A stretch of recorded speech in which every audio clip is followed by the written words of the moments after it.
अस्सलामुअलैकुम dear student, आपका इसके ट्यूशन क्लासेस में स्वागत है।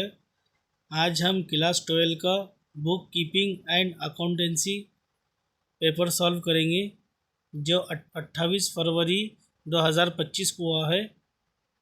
जैसा कि से पहला ब्लैंक्स क्या था बच्चा। Dash is an intangible asset. Goodwill कैसे होता है? इंटेंजिबल होता है। इनकम ज़्यादा बोला ना भाई, मैं सुबह ही लेक्चर ले लेता तुम्हारे लिए। जो देखा रहेगा खुश हो गया रहेगा।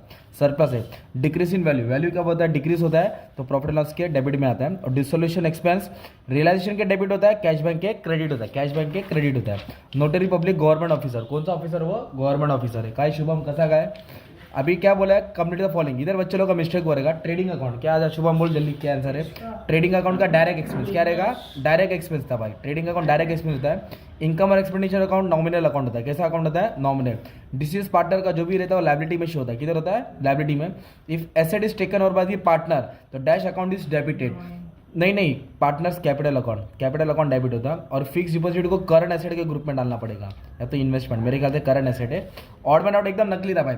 सबसे पहला क्या आएगा? इधर सैलरी आएगा। क्या आएगा? क्योंकि बाकी सब ट्रेडिंग का था। दूसरे का क्या आएगा मालूम है? रेंट आएगा। क्या आएगा? रेंट, क्योंकि बाकी सब एसेट है। फिर इसका क्या आएगा बच्चा मालूम है क्या? इसका आएगा मशीनरी। क्या आएगा? क्योंकि बाकी सब तुम्हारा लायबिलिटी था। इसका आएगा नोटरी पब्लिक, ये सुबह ही पढ़ाया था। इसका आएगा लोन।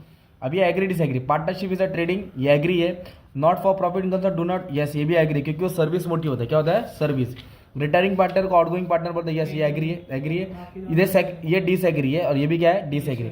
और एडमिशन का सम सब सॉल्व करा दिया था। एडजस्टमेंट इधर एडजस्टेड वाला आया था बच्चा। ओके, तो रिटायरमेंट करने की जरूरत नहीं, पर रिटायरमेंट सबसे नकली था। जिसका एडमिशन टैली वो अमाउंट डाल दो ग्रुप कमेंट में, बाकी लोग भी चेक कर लेंगे। और मैं सॉल्व करने वाला हूँ, ठीक है। फिर ये क्या आया था तुम्हारा? सबसे इजी आया था डिसोल्यूशन। सबसे इजी पूरा चैप्टर डिसोल्यूशन। सब बच्चे लोग ने टैली किया, कुछ हार्ड नहीं था। बिल ऑफ एक्सचेंज छोड़ दो। और ये आर्ट एंट्री सबसे इजी था। तो और ये भी आंसर पढ़ाया था, जो बोला था वही आ गया। तो जो तुम लोग विन विन सिचुएशन है। और फिर लास्ट में डेथ का था, तो डेथ का सम भारी था भाई। डेथ का जिसने सम सॉल्व किया है, 4 साल का प्रॉफिट था, 4 से डिवाइड करके 3 से मल्टीप्लाई करके उसके रेशियो से डिवाइड करने का था, राइट। फिर उसके बाद एनपीओ बच्चों लोग का टैली नहीं हो, तो ये लास्ट ईयर का ना, ये माइनस करना पड़ता है। क्या करना पड़ता है? माइनस। ये भी सब्सक्रिप्शन माइनस होगा। ये इसको नहीं रिकॉर्ड करते। ये लायबिलिटीज में आएगा, ये एसेट्स में आएगा। और ये आउटस्टैंडिंग है, प्लस हो गया किधर आएगा? लायबिलिटी में। एंट्रेंस फीस इसको कैपिटलाइज करने का था। डेप्रिशिएशन वाला इजी था। ये आउटस्टैंडिंग प्लस करके एसेट में डालने का था, इनकम से, है ना। फाइनल अकाउंट भारी आया था भाई। फाइनल अकाउंट भारी आया था। बच्चों लोग का टैली आया फाइनल अकाउंट 298,500 आया। किसका क्या टैली आया देखो।